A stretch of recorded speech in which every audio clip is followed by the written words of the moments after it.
नमस्कार, स्वागत है आपका टीवी9 भारतवर्ष में। आपके साथ मैं हूं सुमेरा खान और हम इस वक्त चर्चा करेंगे श्री कृष्ण राम और ईदगाह परिसर को लेकर जो बड़ा फैसला आया उसको लेकर। ईदगाह या श्री कृष्ण जन्मभूमि, ये बड़ा सवाल है। अब सर्वे से बहुत कुछ साफ हो जाएगा। 18 दिसंबर की तारीख भी अहम होगी। सोमवार के दिन सर्वे की पूरी रूपरेखा तय होगी, यानी कोर्ट की तरफ से बताया जाएगा कि यह सर्वे किस तरह से किया जाएगा, कौन सर्वे को करेगा, कैसे सर्वे किया जाएगा, कौन सर्वे कमिश्नर होंगे, ये सब 18 दिसंबर को तय होगा। हाईकोर्ट के फैसले की कॉपी में ये साफ किया गया है कि इस सर्वे में फोटोग्राफी और वीडियोग्राफी की भी इजाजत होगी, यानी दोनों तरह से रिकॉर्ड किया जाएगा सर्वे। और इसके बाद काफी हद तक ये साफ हो जाएगा कि क्या मस्जिद के नीचे वाकई में श्री कृष्ण का मूल गर्भगृह है, जो याचिका में बड़ी मांग रखी गई थी। हमारे साथ मेहमान भी जुड़ गए हैं। हमारे साथ देवकी नंदन जी जुड़ गए हैं, जो खुद याचिकाकर्ता भी हैं इस पूरे मामले में, जिनकी याचिका पर सुनवाई हो रही थी। हमारे साथ वारिस पठान मौजूद हैं, AIMIM के वरिष्ठ नेता हैं। देवकी नंदन जी, ये लगातार कहा जा रहा था कि राम जन्मभूमि यानी अयोध्या के बाद काशी और मथुरा, तो अयोध्या के बाद काशी और काशी के बाद अब मथुरा, यहीं पर रुकेंगे या इसके आगे भी और बढ़ेंगे? ये भी एक बड़ा सवाल है।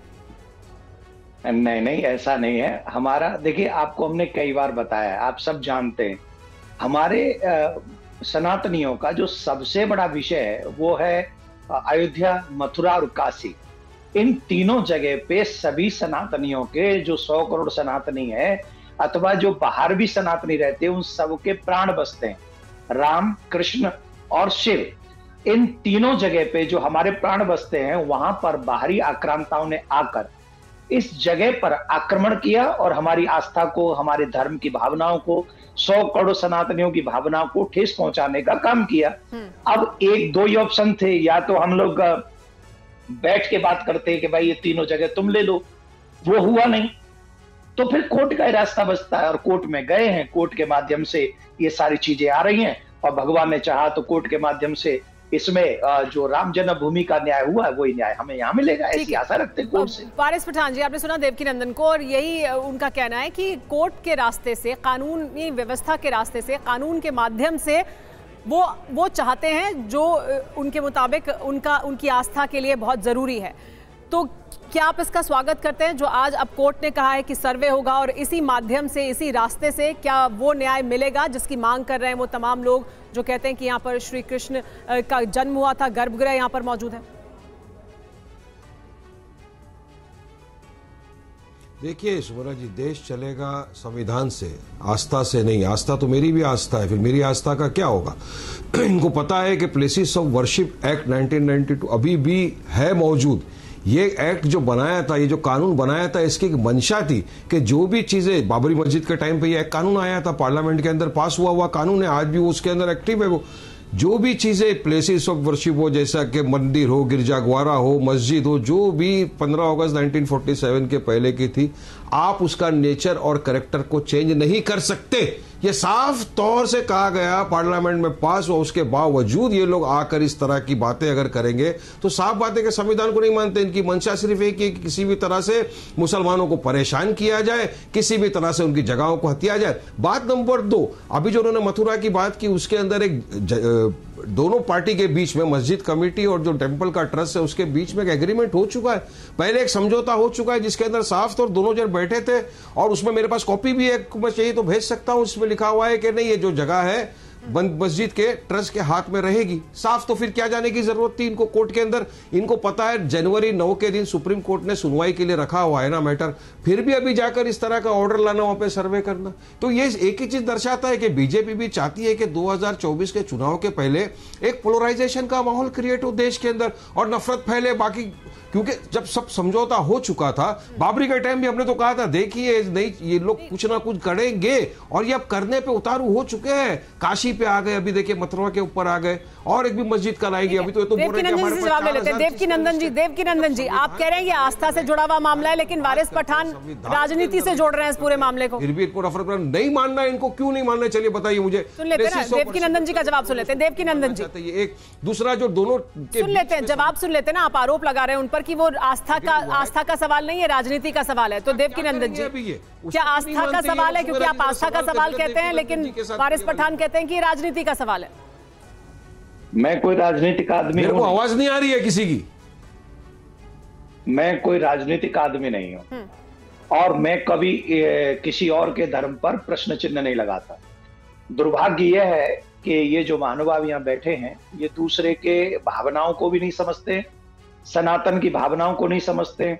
हम 100 करोड़ सनातनी इस देश में रहते हैं उसको भी ये नहीं समझते। अगर हम लोग अपने धर्म और आस्था की बात करें, मैं एक बात इनसे पूछना चाहता हूं, इनसे पूछिए जो बाहरी आक्रांता आए थे उनसे इनका क्या लेना देना। दूसरी बात, इनके घर का कोई भी एग्रीमेंट, इनका पड़ोसी कराए किसी के साथ में, तो क्या उस एग्रीमेंट को ये मानेंगे उसका एग्रीमेंट? क्या वो एग्रीमेंट कृष्ण जन्मभूमि ने किया था? कृष्ण जन्मभूमि सेवा ट्रस्ट ने किया था क्या? वो कोई भी आके कर देगा और आप कह देंगे ये मेरा जगह है। आज भी उस जगह का किराया। देवकीनंदन जी, वारिस पठान को आवाज नहीं आ रही है, वारिस पठान को आवाज नहीं आ रही है। आपके सवाल का वो जवाब देंगे जब वो सुन पाएंगे आपको। वारिस पठान, आपको आवाज मिल रही है? देवकीनंदन जी की आवाज मिल रही है? उन तक आवाज आपकी नहीं जा रही है। लेकिन देवकीनंदन जी, जो वारिस पठान सवाल उठा रहे हैं कि बैठक हो गई थी, अभी कोर्ट में, सुप्रीम कोर्ट में भी सुनवाई की तारीख है, उसके बावजूद इस मामले में आगे बढ़कर फैसला आया है, तो क्या राजनीति है इसमें? क्योंकि वो उसका ही आरोप लगा रहे हैं।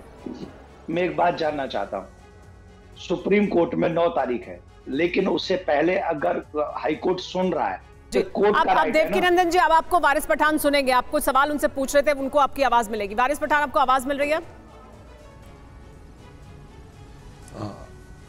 अभी मिल रही है मुझे। पहले उन्होंने क्या कहा सुमेरा जी? मुझे नहीं, मैंने उन्हें रोक दिया था। वो अब अपनी बात रखेंगे, अब आपको जवाब मिलेगा। जी देवकीनंदन जी, बोलिए। सुमेरा जी, आस्था का प्रश्न है या राजनीति का, ये सवाल था? नहीं, ये गलत है। भगवान श्री कृष्ण कोई राजनीतिज्ञ नहीं है, भगवान श्री राम कोई राजनीति का विषय नहीं है, भगवान भोलेनाथ राजनीतिक विषय नहीं, और मैं राजनीतिक पर्सन नहीं। जिनसे आप मेरी बात करा रही हैं वो राजनीतिक पर्सनैलिटी है, उनको जो भी बोलना होगा अपनी राजनीतिक फायदे के लिए बोलेंगे। मैं आध्यात्मिक व्यक्ति, मेरा मतलब रामकृष्ण आध्यात्मिक विषय है, उससे राजनीति से क्या मतलब है? और कृष्ण, क्या मैं एक बात जानना चाहता हूं, ये उन लोगों से इनका क्या संबंध है जिन्होंने कृष्ण भूमि तोड़ी, जिन्होंने अयोध्या का मंदिर तोड़ा? उनसे इनका क्या संबंध है? उनसे तो इनका कोई लिंक है ही नहीं। फिर उनके साथ खड़े क्यों हो रहे हैं? उनके साथ खड़ा ही नहीं होना चाहिए, इनको तो हमारे साथ खड़ा होना चाहिए। ये भारतीय हैं और इनकी पार्टी भारत में चुनाव लड़ती है, इनको एमएलए एमपी भारत के लोग बनाते हैं। फिर ये आक्रांताओं के लिए क्यों यहाँ पर टीवी पे बहस कर रहे हैं? इनको तो ये कहना चाहिए कि हाई कोर्ट ने जो निर्णय दिया है, 100 करोड़ हमारे सनातन भाइयों की भावनाओं का ध्यान रखा है, हम इनका साथ देते हैं। और बैठ के 3 जगह है ना, 3 जगह तो सनातनियों की है ही है, बर्थ प्लेस कोई नहीं बदल सकता। बिल्कुल। वारिस पठान जी का जवाब भी ले लेते हैं। वारिस पठान जी, इस पर क्या जवाब है आपका? कोर्ट से कहा गया है, कोर्ट ने कहा है कि हम सर्वे करवाने के लिए राजी हैं, सर्वे होगा तो हकीकत सामने आ जाएगी। इसमें आपत्ति क्या है? नहीं, आपत्ति है, देखिए देवकीनंदन जी की मैं रिस्पेक्ट करता हूं, उनकी भी आस्था है, मेरी भी आस्था है, मगर देवकीनंदन जी से मैंने पहले भी कहा कि देश आस्था से तो नहीं चलेगा ना, संविधान से चलेगा, कायदे कानून से चलेगा। अब जब ये कानून आ ही गया था, आपको शायद प्लेसेस ऑफ वर्शिप एक्ट पता नहीं है देवकीनंदन जी, आप जरा पढ़ लीजिए उसको एक मरतबा, तो उसमें सब चीजों को मद्देनजर रखते हुए ये कानून बनाया गया था, क्योंकि ऐसा लग रहा था उस वक्त सरकार को भी, लोगों को भी, कि आगे काफी ऐसी चीजें आ सकती है जिससे 2 पक्षों के बीच में नफरत पैदा हो सकती है। इसलिए कानून आया कि जो भी चीजें प्लेसेस ऑफ वर्शिप की है, मंदिर, मस्जिद, गिरजाघर, उसको आप उसका नेचर और उसका कैरेक्टर चेंज नहीं कर सकते। अब सर्वे क्यों कराना है? चलिए बताइए मुझे, क्या मंशा है? एक मंशा है सर्वे कराने की ना, वरना क्यों सर्वे कराने की जरूरत है आपको? और जब 1968 लेकिन वारिस पठान साहब, प्लेसेस ऑफ वर्शिप एक्ट के बावजूद अयोध्या का वर्डिक्ट आया, उसे अलग रखा गया था, उसको अलग रखा गया था, हालांकि उसको अलग रखा गया था, लेकिन उसके बावजूद अयोध्या वर्डिक्ट आया है। उसके बाद ज्ञानवापी मस्जिद के सर्वे को भी हरी झंडी दी गई, वो भी कोर्ट के जरिए ही हुआ, और कोर्ट ने कहा तो सर्वे हुआ, कोर्ट अब रिपोर्ट भी देखेगा। तो कोर्ट की प्रक्रिया को तो आप सवाल नहीं उठाएंगे ना। सुप्रीम कोर्ट भी अगर आप गए हैं 9 जनवरी को, क्या होगा, कोर्ट क्या कहेगा, उसको तो सब मानेंगे, वो तो संविधान से ही चल रहा है ना। बिल्कुल, तो मैं वही तो बोल रहा हूं सुमेरा जी के 9 जनवरी के अंदर कोर्ट के अंदर जब सुनवाई होनी है, उसके पहले ये ऑर्डर जो दिया है, ये अभी तो पूरा ऑर्डर पड़ा नहीं है। अभी वहां के जो लोग हैं मस्जिद के ट्रस्ट वाले उसको पढ़ेंगे, और मुझे यकीन है कि मस्जिद वाले उसको चैलेंज भी करेंगे, क्योंकि प्लेसेस ऑफ वर्शिप एक्ट को खत्म नहीं किया है। देखिए मेरा बात सिंपल साधारण है कि जो एक्ट कानून है उसके दायरे में सबको काम करना पड़ेगा। चाहे कोई भी हो, क्योंकि पार्लियामेंट का बना हुआ कानून है। ये वारिस पठान ने या सुमेरा जी ने तो बैठ के नहीं बनाया कानून। कानून बनाने की वजह थी, मंशा थी। वो मंशा को अगर आप नहीं मानेंगे, आप बोलोगे नहीं हम नहीं मानते, हमको बस ये करना है, एक लोग आ जाएंगे, कुछ लोग जो कायदा कानून का पालन नहीं करेंगे, संविधान को नहीं मानेंगे, प्लेसेस ऑफ वर्शिप एक्ट को नहीं मानेंगे, वो पिटीशन करते रहेंगे, देश के अंदर नफरत फैलाते रहेंगे और इसको बीजेपी को पोलराइजेशन का मौका मिलता रहता है ये सब चीजों से। तो किस दिशा के अंदर देश जाएगा, बताइए ना मेरे को। देवकीनंदन जी, पार्लियामेंट के कानून की कोई वैल्यू ही नहीं रह जाएगी आगे से जिंदगी भर। कोई भी नहीं मानेगा पार्लियामेंट के कानून को। आस्था से जुड़ा हुआ मामला है और वारिस पठान ये सवाल उठा रहे हैं कि ऐसे तो याचिका आती रहेगी, क्या ये देश को बांटने वाला काम होगा या जोड़ने वाला? सुमेरा जी, एक बात इनसे कहिए कि हम लोग आराम से भी बात कर सकते हैं, हम तीन ही हैं यहाँ पे जी, ज्यादा हमको जोर जोर से बोलने की आवश्यकता नहीं, हम तीन ही हैं, आराम से बात कर सकते हैं। दूसरी बात, वर्शिप एक्ट की ये बात कर रहे हैं, हमने वर्शिप एक्ट के अगेंस्ट भी सुप्रीम कोर्ट में याचिका डाली हुई है। किसी भी देश में ऐसा कानून नहीं है कि आप एक बहुसंख्यक 100 करोड़ लोगों को उनकी आस्था को लेकर भी आप उन्हें कोर्ट का रास्ता भी जाने से बंद कर दें। कोई भी है, ऐसा कानून तो पाकिस्तान में भी नहीं है। तो ऐसा जो नियम बनाया गया, ऐसा जो कानून बनाया गया, वो कानून किसके लिए बनाया गया? और पूर्व में भी ऐसा हुआ है कि जो कानून बने हैं उनको कानूनों को वापस भी लिया गया, वो लिया गया, ये भी प्रक्रिया। तो उसी क्रिया के तहत तो हम सुप्रीम कोर्ट में भी याचिका डाली, उस वर्शिप एक्ट के अगेंस्ट भी मैंने खुद ने याचिका डाली है, पहली बात। दूसरी बात, अगर हम लोग कोर्ट के माध्यम से, हम संविधान को मानते तभी तो हम कोर्ट के माध्यम से कृष्ण जन्मभूमि की लड़ाई लड़ रहे हैं ना। हम अगर संविधान को नहीं मानते तो हम तो सीधे जाके लड़ते, जाके 100 करोड़ लोग हैं, जाके खड़े हो जाएंगे मस्जिद पे। ऐसे तो नहीं कर रहे ना हम लोग। हम न्याय प्रक्रिया को मानते, हम लोग संविधान को मानते, संविधान के दायरे में रह के हाई कोर्ट ने ही ऑर्डर दिया है, ये हमने अपने आप से तो ऑर्डर दिया नहीं है, ये कोई पार्टी ने तो ऑर्डर दिया नहीं है, ये तो हाई कोर्ट ने ऑर्डर दिया है। हाई कोर्ट जा रहा है तो हाई कोर्ट के वारिस पठान जी इस पर जवाब दीजिए, क्योंकि देवकीनंदन जी बड़ी बात कह रहे हैं कि हम तो कोर्ट की प्रक्रिया का पालन कर रहे हैं, संविधान से ही अदालतें चलती हैं, संविधान का पालन करते हुए, कानूनी प्रक्रिया का पालन करते हुए इसकी मांग की गई थी और कोर्ट ने फैसला दिया है कि सर्वे किया जाए। इसमें आपत्ति क्या दर्ज होनी चाहिए? इसका तो स्वागत होना चाहिए, सर्वे हो जाना चाहिए। देखिए, देवकीनंदन जी का तो मैंने कहा था कि मैं देवकीनंदन जी का बहुत आदर करता हूं, सम्मान से मैं तो बात कर रहा हूं, लेकिन उनको लगता है कि मेरा आवाज भारी है, ज्यादा चिल्लाता हूं, मेरा आवाज वैसा ही है देवकीनंदन जी, मैं इसी तरह से बात करता हूं, मैं अपनी बात रखता हूं। बात नंबर 3, आपने कहा कि आप संविधान को मानते, कायदे कानून का पालन करते हैं, तो मुझे बता दीजिए ना, प्लेसेस ऑफ वर्शिप एक्ट का तो आपने चैलेंज किया है कोर्ट में कि अब तक उस पर फैसला आ गया है, उसको खारिज कर दिया है कोर्ट ने। पार्लियामेंट का जो कानून बनाया है, क्या उसको कोर्ट ने सेटिसाइड किया है? क्या अभी तक नहीं किया है। तो जब तक वो एक कायदा कानून है, प्रेजेंट के अंदर लागू है, तो आप किस तरह से कर सकते हो इस तरह की बात। दूसरा, आपने कहा कि हम अगर चाहते तो हम तो 100 करोड़ जाके वहां पे ये ले लेते। करिए ना, करिए 100 करोड़ ना, आपने तो अभी कहा ना सबके सामने कि हम 100 करोड़ हम चले जाएंगे, वहां पर कब्जा कर लेंगे। अरे सर, यही तो बात उनको बुरी लगती है ना कि आप कायदे कानून को नहीं मानते, आप कायदे कानून का पालन करते तो इस तरह की बात चैनल पे बैठ के नहीं करते। आप इस तरह की बातें चैनल पे बैठ के नहीं करते साहब। अगर आप कायदे कानून का पालन करते ना तो आप बोलते ठीक है, जो कोर्ट का फैसला आएगा, जो प्लेसेस ऑफ वर्शिप एक कानून बनाए, वो हिसाब से हम चलेंगे। लेकिन आप नहीं मानते इस बात को, तो क्या किया जाए अभी इसका? और मैं तो सिंपल बात बोल रहा हूं, आपने तो चैलेंज किया है ना प्लेसेस ऑफ वर्शिप एक्ट को, तो क्या हुआ उसका? क्या ऑर्डर आया? बताओ ऑर्डर मैं भी देखना चाहता हूं। 1968 का दोनों का सेटलमेंट कोर्ट के जरिए हुआ है, घर में बैठ के नहीं हुआ है, जिसमें साफ कहा गया है कि जैसा जिसके हाथ में वो रहेगा, कुछ नहीं कर सकते आप उसको।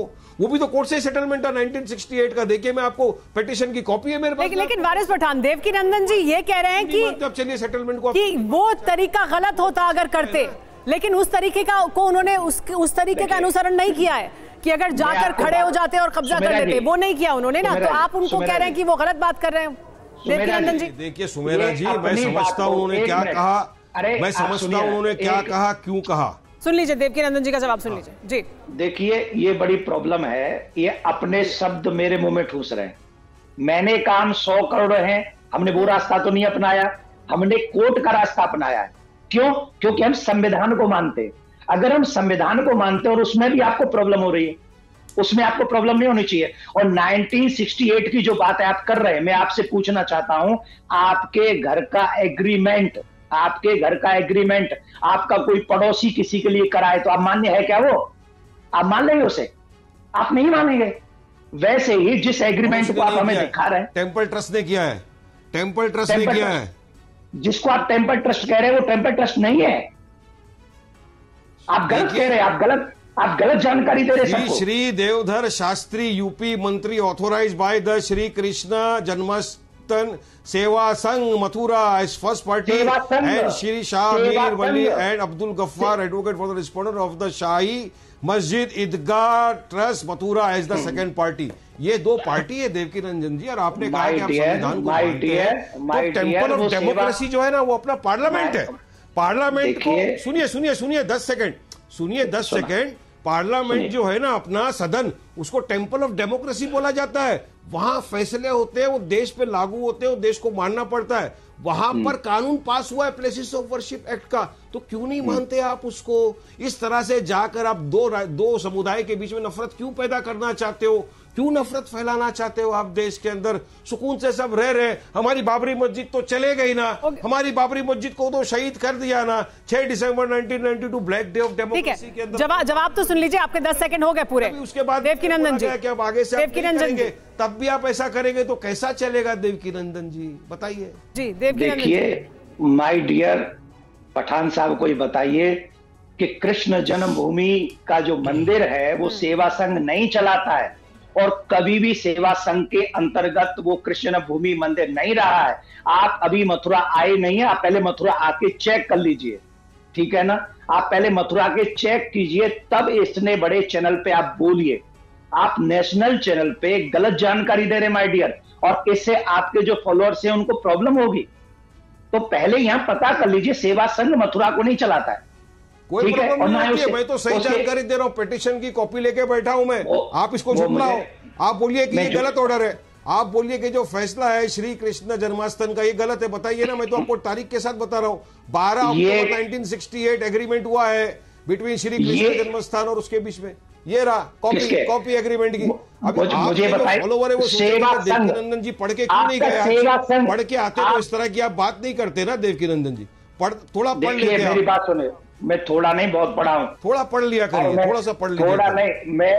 थोड़ा नहीं बहुत पढ़ा हूं, और पढ़ने के बाद ही यहाँ बैठा हूं, और आपको मैं सारे तथ्य भी दिखा दूंगा, ठीक है ना? आप घबराइए नहीं। आधार दूसरी बात कर रहा हूं मैं भी सर, वही कर रहा हूं। ये तथ्य का क्या करेंगे? ये तथ्य, इससे बड़ा तथ्य तो कोई है ही नहीं ना। इससे बड़ा तथ्य क्या है? इस तथ्य पे ये तथ्य नहीं। अच्छा चलिए, आप पक्षकार कौन है? पक्षकार हम लोग हैं। पक्षकार कृष्ण जन्मभूमि सेवा ट्रस्ट है। पक्षकार कृष्ण जन्मभूमि सेवा ट्रस्ट है। कृष्ण जन्मभूमि सेवा ट्रस्ट ने जिसने एग्रीमेंट किया, ये जिसने एग्रीमेंट किया, ये जिसने एग्रीमेंट किया था सेटलमेंट का, ये जिसने एग्रीमेंट किया था, यही लोग है ना? ये नहीं है। यही तो मैं आपसे कह रहा हूं कि आपके घर का एग्रीमेंट आपका पड़ोसी करके आ जाएगा, तो आप मान लेंगे क्या? आप मान लेंगे क्या इस बात को? दूसरी बात, हम संविधान को मानने वाले लोग। चैलेंज किया था क्या जब 1968 में एग्रीमेंट हुआ, उसके बाद में आपने चैलेंज किया था क्या उसको? अब मैं क्या करूं साहब? 1968 से चल रहा है ना, आपने चैलेंज किया था क्या उसको? पठान साहब में तब तो सब मान लेते देश वाले। नहीं देवकी नंदन जी, मैं आपको पूछना, तब तो शायद आप, मैं तो शायद पैदा नहीं हुआ था तभी 1968 के अंदर आप होंगे, मुझे पता नहीं, मैं तो बाद में आया। पर बात ये है ना कि आप लोग कायदे को नहीं मानते, एग्रीमेंट को नहीं मानते हो, तो किसको मानेंगे? आस्था नहीं चलेंगे आप और मैं। चलिए एक नया मोड़ और देते हैं इस चर्चा को, एक नया मोड़ देते हैं। और मुझे जवाब देना, ठीक है, जवाब दीजिए। 1968 में मेरा जन्म नहीं हुआ था। अगर मेरा जन्म होता तो मैं उसका विरोध जरूर करता, पहली बात। दूसरी बात, आपको ये बात जान लेनी चाहिए, प्रत्येक सनातनी संविधान को मानता है, और संविधान के दायरे में रह के अपने राम, कृष्ण और सिख, इन तीनों के लिए लड़ेंगे। सम्मान को, अभी तक जो चर्चा, ठीक है, अभी तक जो चर्चा हुई है उससे मेरा एक सवाल, एक वारिस पठान जी से सवाल है मेरा, एक देवकी नंदन जी से भी। वारिस पठान साहब, आप बार बार ये कह रहे हैं कि जो आप ये कर रहे हैं, आप पिटीशन लेकर जा रहे हैं कोर्ट में, कोर्ट से इस तरह का सर्वे का ऑर्डर सामने आ रहा है, इससे आप दो समुदायों को लड़ाने की कोशिश कर रहे हैं, आप हिंदू मुसलमान करने की कोशिश कर रहे हैं। ये किसने कहा? ज्ञानवापी मस्जिद का सर्वे हुआ, कहीं कुछ ऐसा नहीं हुआ जहां पर ये देखने को मिले कि जो आपसी भाईचारा है वाराणसी में भी, उसमें किसी तरह का कोई खलल पैदा हुआ? तो फिर क्यों आप बार बार ये कहते हैं कि अगर ऐसा कुछ होगा तो ये हो जाएगा? क्या ये आप एक डराने की कोशिश करते हैं या एक हवा बनाने की कोशिश करते हैं? ये सर्वे क्यों कराना चाहते हैं? नहीं, मेरा आपसे जो सवाल है आप उसका जवाब दीजिए पहले। मेरा एक सवाल सिंपल। आप कोर्ट के फैसले से सीधा ये इसको जोड़ देते हैं कि दो समुदायों के बीच क्या होने वाला है, क्या मंशा है, वो क्यों आप कहते हैं? बिल्कुल सर्वे करा के तो यही साबित करना चाहते ना, जैसा अभी इन्होंने भी कहा ना कि हमारी चीजें, हमारी आस्था है, हमारी जगह है, हमको चाहिए। तो सर्वे करा के ये सिर्फ दो समुदाय के बीच में नफरत का बीज बोना चाहते हैं। नफरत का बीज तो बो चुके हैं ये, और उसको फला फुला के नफरत पैदा कराना चाहते हैं सब तरफ पे।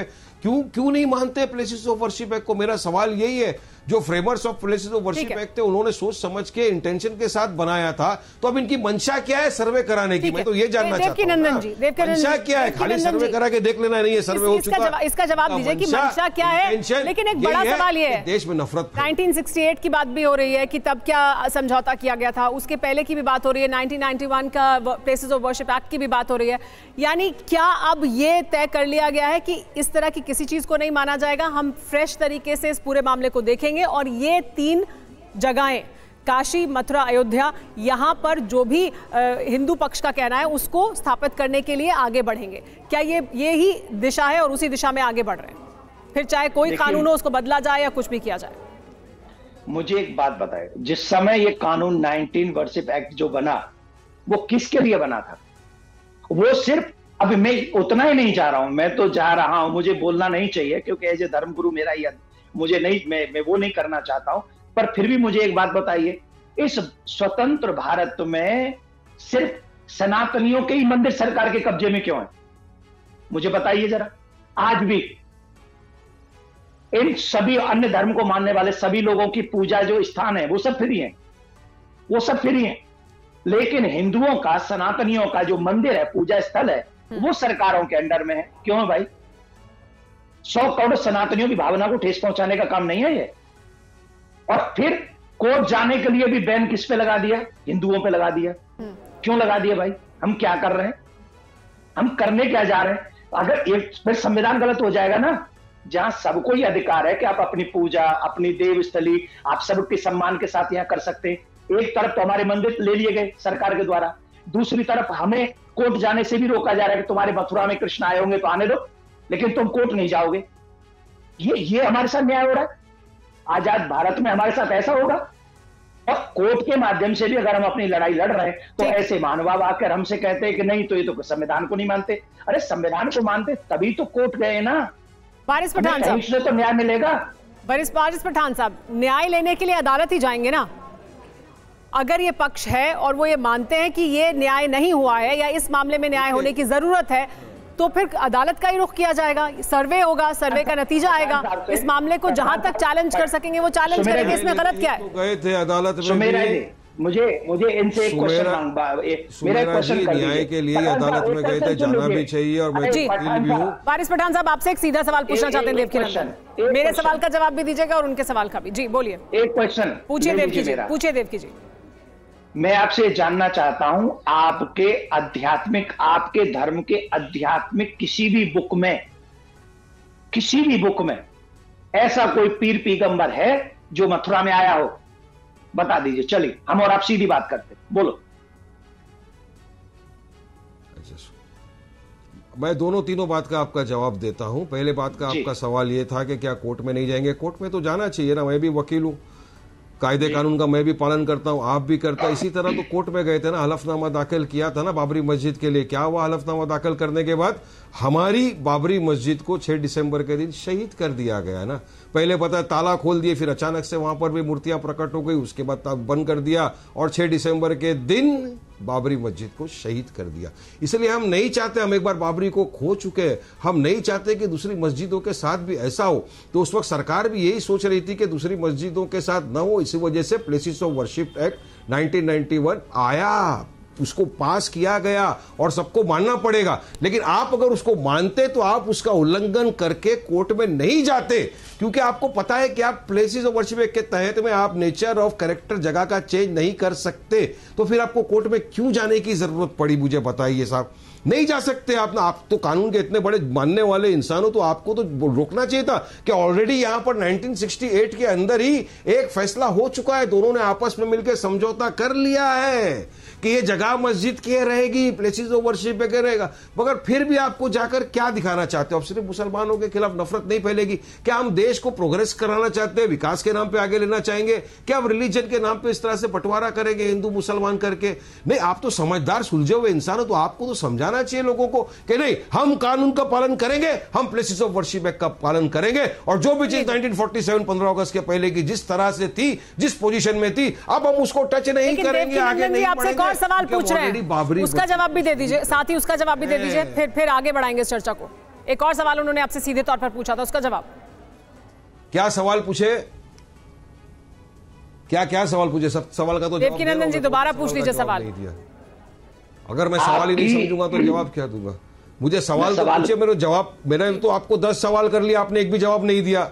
10 सवाल मैंने कर लिए कि 1968 का अगर पिटीशन था, समझौता हो गया, तो आपने जब भी चैलेंज क्यों नहीं किया उसको? आज तक वो है, वो लागू है, आप उसको। वारिस पठान साहब, देवकीनंदन जी आपसे ये पूछ रहे हैं कि वर्शिप एक्ट के खिलाफ आपने पिटीशन दायर किया है, आस्था से कैसे आज भी वो है, धर्म से कैसे जुड़ा हुआ है मथुरा?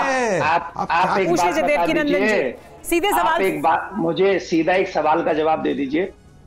आपकी जितनी भी रिलीजियस, अच्छा, मेरा आस्था बताता हूँ, मेरा आस्था मैं भी आपको बताना चाहता हूँ। अरे मेरी बात सुन लो सर। आपकी जितनी भी रिलीजियस बुक्स हैं, उनमें किसी भी बुक्स में क्या ऐसा कोई पीर पैगंबर मथुरा में आया है जिसके लिए आपको वहां लड़ना चाहिए 100 करोड़ सनातनियों से?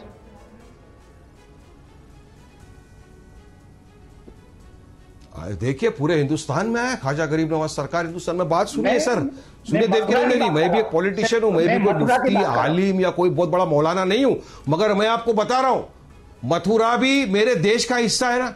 मैं भी तो एक प्राउड इंडियन मुस्लिम हूं ना, मेरे ही देश का हिस्सा है। वहीं पर मस्जिद है, वहीं पर समझौता हुआ 1968 के अंदर, वहीं पर नमाज पढ़ी जाती थी, वहीं पर यह कहा गया है कि एक वंस मस्जिद ऑलवेज अ मस्जिद। हमारा तो इस्लाम भी सिखाता है, एक बार मस्जिद जो बन गई, मस्जिद अल्लाह का घर है, वो ता कयामत तक मस्जिद ही रहेगी। और उसी का फैसला करते हुए प्लेसेस ऑफ वर्शिप एक्ट भी आ गया। लेकिन वारिस पठान साहब, फिर ये सवाल भी तो बार बार उठता है कि कैसे अस्तित्व में आई, बोल रहा हूँ, कैसे अस्तित्व में आई, ये सवाल भी तो फिर उठता है। मेहरबानी, कैसे अस्तित्व में आई, अगर उसको लेकर सवाल उठाया जाता है और एक पक्ष ये साबित करना चाहता है कि दरअसल कैसे अस्तित्व में आई वही सवालों के घेरे में है, तो क्यों ना अदालत जाए? इसका स्वागत क्यों नहीं होना चाहिए? वो 1968 में दोनों पक्ष बैठकर उसका समझौता कर चुके। 1968 का कोर्ट का ही ऑर्डर है, वो घर में बैठ के नहीं बनाया है। जो उस वक्त मंदिर के ट्रस्ट था उसने, और जो मस्जिद का ट्रस्ट था उसने, उन्होंने मिलकर समझौता किया। कोर्ट ने ऑर्डर दिया है, उस पर जवाब नहीं दे रहे। हो चुका है किसके पोजीशन में। 1968 और 1991 की बात कर रहे हैं, लेकिन देवकीनंदन जी तो उससे बहुत पहले की बात कर रहे हैं ना। मैं उसी क्यों, तो वही तो फैक्ट है। आप क्या चाहते हो बात करूं? ठीक है, लेकिन देवकीनंदन जी 1968 या 1991 प्लेसेस ऑफ वर्शिप एक्ट या 1968 की बात क्यों नहीं होगी? क्या अब जो देश में, जिस आप लगातार कहते हैं कि 100 करोड़ सनातनियों की भावना है ये, तो 100 करोड़ सनातनियों की भावना अब क्या ये है कि 1968 को भी नहीं मानेंगे, 1991 को भी नहीं मानेंगे, हम नए सिरे से, क्योंकि अब हम ये चाहते हैं कि ऐसा हो, हम नए सिरे से इस पूरे मामले को देखेंगे। 1968 को जाने दीजिए, 1991 को जाने दीजिए। देखिए, ये मेरे डायरेक्ट क्वेश्चन का आंसर नहीं कर रहे हैं। पहली बात, मैंने कहा कि इनका कोई पीर पैगंबर मथुरा में नहीं आया, और मेरा कृष्ण, मेरा भगवान मथुरा में आया, ये आप जानते हैं। हम 100 करोड़ किसके लिए लड़ रहे हैं? अपने कृष्ण के लिए लड़ रहे हैं। नहीं बदला जा सकता। जवाब देता हूं। सुनिए जवाब, Devkinandan ji, due respect sir, due respect जवाब देना चाहता हूं, जवाब देना चाहता हूं, ड्यू रिस्पेक्ट, ड्यू रिस्पेक्ट पे जवाब देना चाहता हूं। देखिए, मेरा मानना है, मेरा ईमान है, और मुझे सिखाया गया है बचपने से कि पूरी दुनिया में अल्लाह सुब्हान तआला ने सबसे पहले आदम अलैहिस्सलाम को भेजा दुनिया में। हजरत आदम अलैहिस्सलाम सबसे पहले हिंदुस्तान में आए। इस हिसाब से आप खुद अंदाजा लगा दीजिए कि किसका है। लगाए हमारे तो बाप मानते हैं आदम अलैहिस्सलाम को, तो इसीलिए हम बोलते हैं ना कि ये सिर्फ और सिर्फ पोलराइजेशन करने के लिए और एक समुदाय के लोगों को। अब एक मिनट मेरी बात सुन लीजिए। जवाब सुन लीजिए, अब जवाब सुन लीजिए। एक मिनट मेरी बात सुन लीजिए। जी बोलिए देवकीनंदन जी। जा रहा है बाकी कुछ। अब 1 मिनट मेरी बात सुन लीजिए। आप आदम को मानते, मैं तो नहीं मानता ना आदम को। आप मानते आदम को, मैं महाराज मनु को मानता हूं। मेरे शास्त्र ऐसा कहते हैं। नहीं, आप मानिए, आपके मानने को मैं रिस्पेक्ट दे रहा हूं। मेरे महाराज मनु ही जवाब दिया मैंने, नहीं दिया ना आपने, उसका तो जवाब ही नहीं दिया आपने। आप तो जन कहां चले गए? मैं पूछ रहा हूं, जवाब दिया आपको। अरे सर, आपको मैं हज़रत आदम अलैहिस्सलाम सबसे पहले दुनिया में अल्लाह सुब्हानहू तआला ने भेजा और वो सबसे पहले इंडिया में आए। इस हिसाब से तो मेरे बाप का है, और मैं तो आदम अलैहिस्सलाम को अपने बाप मानता हूं। माँ हव्वा हमारी माँ है, खत्म। कब आए आपके अब इसके बाद आप जवाब दीजिए ना। आदम कब आए बताइए, चलिए आदम कब आए? सबसे पहले जब अल्लाह सुब्हानहू तआला ने दुनिया को बनाया, सबसे पहले हजरत आदम अलैहिस्सलाम दुनिया में आए, और सबसे पहले हजरत आदम अलैहिस्सलाम हिंदुस्तान को आए। इस हिसाब से देश हमारे आदम अलैहिस्सलाम का हुआ। हम प्राउड इंडियन मुस्लिम हैं, आपकी भी इज्जत करता हूं मैं। आप भी एक इतने बड़े पढ़े लिखे एक पंडित है, मैं आपकी भी इज्जत करता हूं, आपका भी सम्मान करता हूं। हम तो हर रिलीजियस इंसान का सम्मान करते हैं, मगर आप क्यों नहीं दिखाते प्यार मोहब्बत? देवकी नंदन जी, मेरा सवाल ये है। वारिस पठान तो आपको प्यार से बात कर रहा है, आपको संविधान की बात बता रहा है, आपको 1968 का एग्रीमेंट बता रहा है, पर आप एक भारतीय मुसलमान से क्यों नफरत करते हो? मेरे सवाल लेकिन क्या देवकी नंदन जी लगा लेते हो? मोदी भी लेकिन वारिस पठान साहब, आप मुसलमान से नफरत तक पहुंच जाते हैं। आप मुसलमान से नफरत तक पहुंच जाते हैं। आप कोर्ट के सर्वे के ऑर्डर को जोड़ देते हैं कि कैसे दो समुदायों के बीच विभाजन हो जाएगा। जब तक मेरी जानकारी है। देवकी नंदन जी, सुमेरा जी भी मुसलमान है, अगर जहाँ तक मेरी जानकारी है तब तक। नहीं, लेकिन इनका नाम हाँ, बिल्कुल, मैं सुमेरा खान भी हूँ और मैं मुसलमान भी हूँ, लेकिन आदर सम्मान करते बोल। हाँ बिल्कुल, देवकी नंदन जी बिल्कुल सम्मान करते हैं, आपका भी, मेरा भी, और देश के बाकी तमाम मुसलमानों का भी, देवकी नंदन जी। लेकिन बड़ा सवाल ये है कि ये आस्था का प्रश्न है, लेकिन लगातार वारिस पठान का ये कहना है कि आप आस्था का कह रहे हैं, लेकिन दरअसल ये आस्था का नहीं, देश की राजनीति से भी जुड़ा है, 2024 से भी जुड़ा हुआ है। वो वहां से उसे जोड़ने की कोशिश करते हैं, क्योंकि वो राजनीतिक आदमी है। वो राजनीतिक आदमी है, उस पक्ष को वो छोड़ेंगे नहीं। उन्हें तो अपना चुनाव भी तो देखना है। मैं तो राजनीतिक आदमी, उन्हें कभी आप मौलाना बना देते हो। नहीं, लेकिन यही तो नारा वो तमाम दल देते रहे ना। यही तो नारा बीजेपी की तरफ से, बीजेपी ने भले ही ना दिया हो, लेकिन संघ के साथ एसोसिएटेड तमाम संगठन ये नारा देते रहे हैं। अयोध्या झांकी है, काशी मथुरा बाकी है, ये नारा तो दिया गया था। तो क्या उसी दिशा में आगे बढ़ रहे हैं अब? मैं आपको एक बात बता देना चाहता हूं। मैंने जितनी भी डिबेट राम मंदिर पे की है, मैंने जितनी भी डिबेट कृष्ण भूमि पे की है, मैंने जितनी भी डिबेट काशी विश्वनाथ पे की है, मैं आपको सच बता रहा हूं। मैंने ऑलवेज एक बात कही है, राम कृष्ण और शिव ये सनातनियों के प्राण है, ठीक है ना। भाईचारे की बात है तो ये तीनों जगह पे कुरान के मुताबिक, जितनी मैंने कुरान को लोगों से सुना है, मैंने पढ़ा नहीं है, जितना मैंने सुना है, कोई भी बड़ा इनको कहे पीर पैगंबर न काशी में आया, ना मथुरा में आया, ना अयोध्या में आया।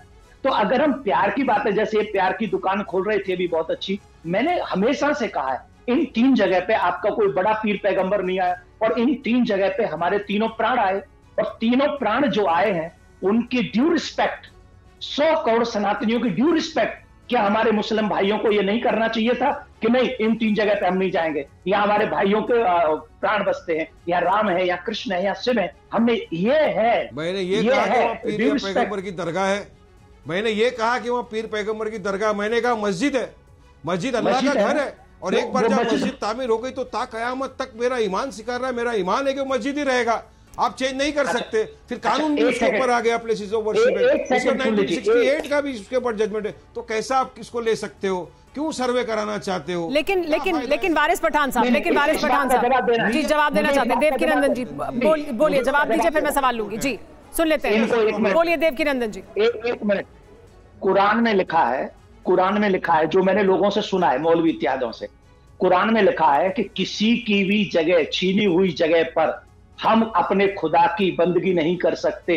और ये मथुरा की जन्मभूमि, ये क्या नाम, औरंगजेब ने मंदिर को तोड़कर पहले उसने मस्जिद बनाई थी। ये सत्य है कि नहीं? ये इतिहास है कि नहीं? अगर ये सत्य है और अगर ये इतिहास है, तो वहां पर मस्जिद और पूजा, इनकी वर्शिप हो ही नहीं सकती। बताइए, औरंगजेब ने मंदिर तोड़ा कि नहीं? पहले तो ये बता दें। वारिस पठान साहब, इतिहास में जो हुआ है उसको दुरुस्त करने की कोशिश है क्या? इशू सेटल हो चुका है, तोड़ा बनाया। मैं ये बोल भी नहीं रहा हूं आपको कि वहां पे किसी पैगंबर की मज़ार है, पैगंबर की दरगाह है, मैं तो ये बोल भी नहीं सक रहा हूं, मैं तो आपको बोल भी नहीं था माज़अल्लाह, मैं तो बोल भी नहीं रहा हूं। मैं तो बोल रहा हूं मस्जिद है, मस्जिद थी, मस्जिद है, ता क़यामत तक मस्जिद रहेगी, आप उसको चेंज नहीं कर सकते। और ये अधिकार मुझे संविधान ने दिया, ये अधिकार मुझे पार्लियामेंट के पास हुए कानून ने दिया है, ये अधिकार 1968 का जो दोनों के बीच का एग्रीमेंट हुआ है टर्म्स एंड कंडीशन के साथ, उसके बुनियाद पे। तो फिर आप अभी आके 2023 के लेकिन वारिस पठान साहब, लोगों की जन भावनाओं का ध्यान रखते हुए बहुत से बदलाव किए गए कानूनों में, जन भावनाओं का ध्यान रखते हुए कानूनों में बदलाव किए गए थे ना, लेकिन अभी तो कानून में बदलाव की बात भी नहीं हो रही है, अभी तो कोर्ट की बात हो रही है कि अदालत जाएंगे, अदालत से जो प्रक्रिया होगी उसका पालन किया जाएगा। उसमें क्या गलत है? क्यों जाएंगे? मेरी और आपकी भावना का क्या होगा सुमेरा जी? आप और मेरी भावना का क्या होगा? हम भी तो मुसलमान हैं, हमारी भी भावना है, हम भी इस देश के पक्के सच्चे नागरिक। तो आप भी अदालत जाएंगे? इंडियन मुस्लिम्स है, हम भी। तो आप भी अदालत जाइए ना, आप भी अदालत तो गए हैं, Sunni central Sunni UP Sunni central board अदालत गया है ना, वो पक्षकार है ना, वो जवाब दे रहा है। चलिए ठीक है, ये चर्चा कभी ना खत्म होने वाली चर्चा है, लेकिन कोर्ट ने फिलहाल सर्वे का आदेश दिया है और 18 दिसंबर को कोर्ट ये भी बता देगा कि किस तरह से होगा सर्वे। TV9 जी सर, समय खत्म हो गया, माफ कीजिए। अच्छा बोलिए। मैं देखिए, इन्होंने कहा ये क्यों जाएंगे, ये संविधान राइट देता है इसलिए जाएंगे। ठीक है, संविधान अधिकार देता है, इस वजह से अदालत जाएंगे और अदालत से जो प्रक्रिया है उसका पालन करते हुए अपनी आस्था का जो प्रश्न उठ रहा है उसका समाधान भी ढूंढेंगे। अदालत भी 18 दिसंबर को बता देगी कि कैसे होगा सर्वे। आज लेकिन अदालत ने कह दिया है कि सर्वे होगा मथुरा में।